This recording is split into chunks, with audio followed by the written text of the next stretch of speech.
Boys, check it out right now on my YouTube and my new music right now.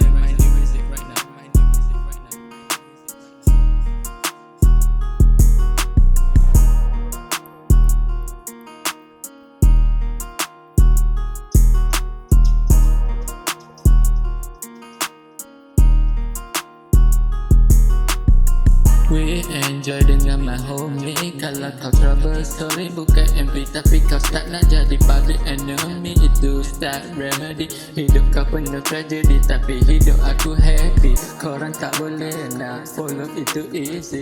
Itu step story macam short track. Korang nak jump sebab korang tak boleh bass. Sorry tak ada break, tak ada hits. Korang tak ada api nak sweat.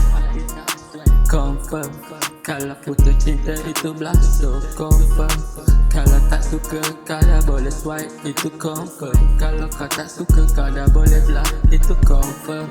Tak ada cakap banyak, sorry tak ada break. Kalau setiap hari all the flow, aku memang swag. Dia masih pack all the racks. Sebab letak semua nama garis top 5. Semua dalam paper tag, branded. Semua pakai black man, put all the black uniform. Tapi seragam semua hidup kita orang pasti tergamam. Budak-budak baru swap sebab baby nak kena mama.